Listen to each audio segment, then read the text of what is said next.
sekarang ini menghancurkan negara itu lewatnya beraneka ragam.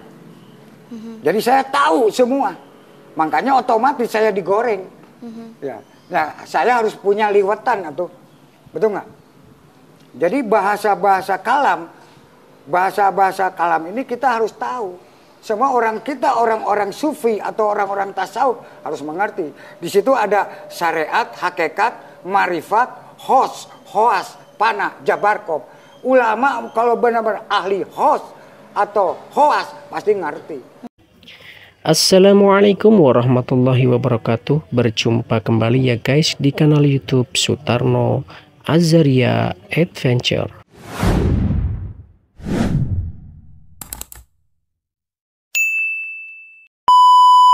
Di kesempatan kali ini kita masih mengangkat isu tentang Mama Gufron ya guys. Ada video wawancara antara Mama Gufron dengan TV One dengan tajuk Mama Gufron dari bahasa semut dan tudingan sesat di program acara Telusur TV One. Dalam sesi wawancara tersebut, sang kiai Mama Gufron mengaku bahwa dirinya adalah sufi atau orang tasawuf. Sekaligus ini membantah pernyataan Kiai Haji Idrus Romli yang saya angkat videonya beberapa waktu yang lalu. Beliau mengatakan bahwa ajaran Mama Gufron sama dengan ajaran Salafi Wahabi. Berikut pemaparan dari konten YouTube Harry Pras yang menanggapi video Mama Gufron tersebut saat diwawancara oleh jurnalis TV One. Barakallahu fikum. Wassalamualaikum warahmatullahi wabarakatuh.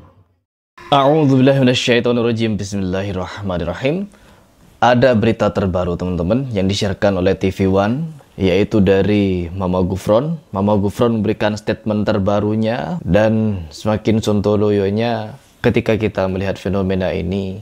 Banyak orang yang menyarankan bahwa ini seharusnya tidak perlu untuk dibesar-besarkan dan tidak perlu minta fatwa MUI untuk memberikan tanggapan. Kalau menurut saya pribadi, pernyataan tersebut untuk membodohi umat, karena apabila ini didiamkan, akan berapa banyak umat yang disesatkan oleh Gufron. Bukan menunggu hilang dengan sendirinya, karena hal ini tidak akan pernah hilang. Dari zaman dulu sampai sekarang, penyesat umat itu selalu ada. Itu menjadi sunnatullah. Bagaimana kita sebagai seorang muslim wajib dan harus memberikan tanggapan secara tegas mengenai hal ini. Kalau kita diam, ya selamanya hal ini akan selalu ada. Ya, selalu ada. Karena apa?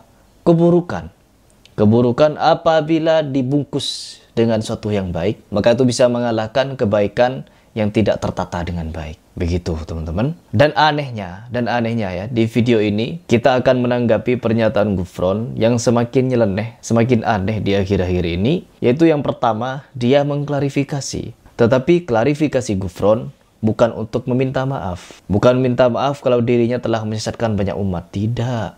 Ini tidak jauh berbeda dengan Panji Gumilang, yang dimana Panji Gumilang juga seperti itu. Tidak ada klarifikasi, tidak ada minta maaf. Tafassahu fil majalis, qala Rasulullah SAW fil Qur'anil Karim, dan lain sebagainya yang dia sampaikan di YouTube-nya. Tidak seperti itu. Sama, Gufron dan Panji Gumilang sama teman-teman. Cuma bedanya Panji Gumilang ini versi elit dan Gufron versi terlilit ya.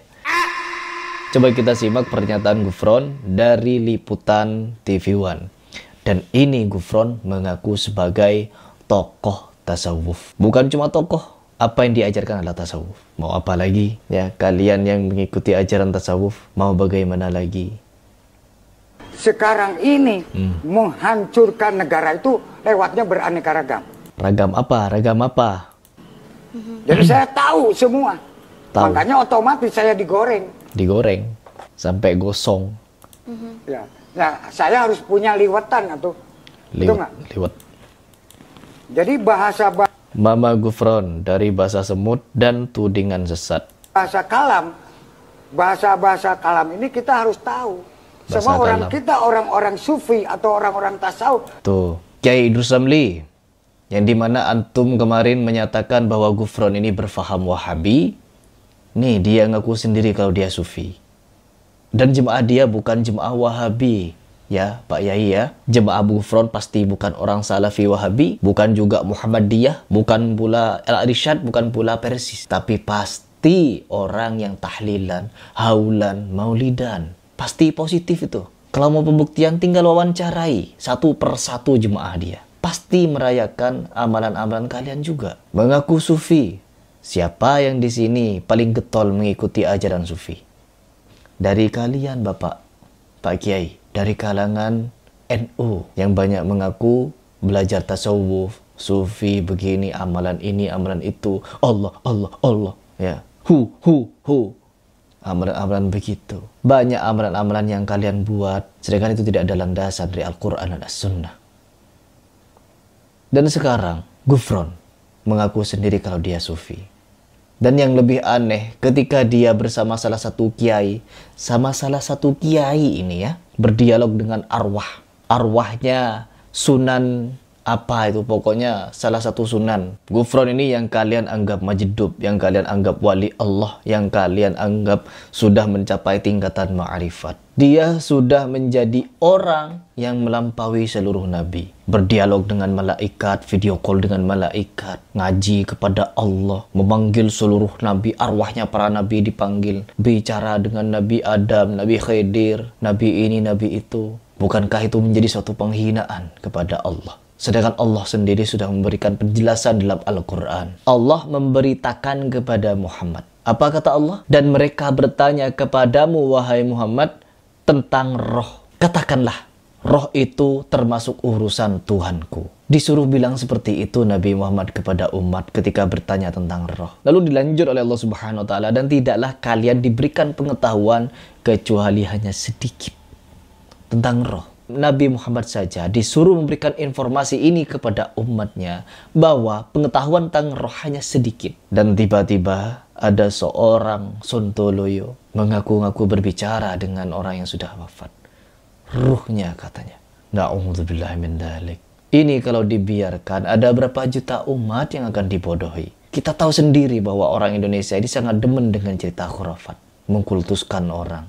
Na'udzubillah min dzalik. Sehingga apa? Orang seperti Gufron dengan bahasa aneh nyelenehnya yang tidak orang awam ketahui, makoli inna, dianggap itu sebagai karomah dari Allah Subhanahu wa Ta'ala. Menisbahkan sesuatu kepada Allah tidak boleh sembarangan, Bapak. Bicara dengan ruh dibantah oleh Allah, berbicara dengan malaikat katanya dibantah juga oleh Allah Subhanahu wa Ta'ala. Malaikat itu hanya tunduk dan patuh kepada Allah terhadap perintah Allah. Tiba-tiba siapa Gufron merintah malaikat juga setara dengan Allah. Lanjut dulu. Harus mengerti. Di situ ada syariat, hakikat, marifat. Ya, ini pembicaraan tasawuf. Ini pembicaraan tentang sufi. Orang yang memberikan kafling-kafling terhadap syariat, tariqah, hakikat, ma'rifat. Orang sufi yang memiliki rumusan seperti ini. Oh, tidak semua sufi seperti Gufron. Iya, tapi kebanyakan ada di sufi orang-orang seperti Gufron. Orang-orang gila, orang yang sedang dalam gangguan jiwa dianggap wali oleh kalian. Sebegitu hinanya Allah mengangkat seorang wali yang hilang akal. Seharusnya orang itu ketika semakin dekat dengan Allah, melihat kuasa Allah, semakin bermakrifat dengan Allah, maka ketahuilah kalau sejatinya dia itu tidak akan pernah Allah angkat akalnya. Tidak ada satupun kisah dari zamannya Nabi Muhammad sampai keempat imam mazhab yang ada mereka menyatakan gila, gangguan jiwa setelah dekat dengan Allah. Menghina Allah kalian itu. Menghina Allah kalian. Seolah-olah tingkatan para Nabi Muhammad lah yang tidak sampai gila. Abu Bakar, Umar, Utsman, Ali. Kenapa mereka tidak gangguan jiwa? Karena semakin cintanya dengan Allah. Hamzah pernah melihat malaikat Jibril dalam bentuk aslinya. Kenapa tidak sampai gila hanya sebatas pingsan? Nabi Musa melihat zat Allah meskipun hanya sedikit. Ditimpakan ke gunung-gunungnya hancur. Istighfar Musa. Oh enggak, kalau Gufron video call dengan malaikat katanya. Melihat malaikat dalam bentuk asli. Apa namanya itu kalau bukan pembodohan? Siapa yang dibodohi? Pikir sendiri. Hoas. Nah, Jabarkop.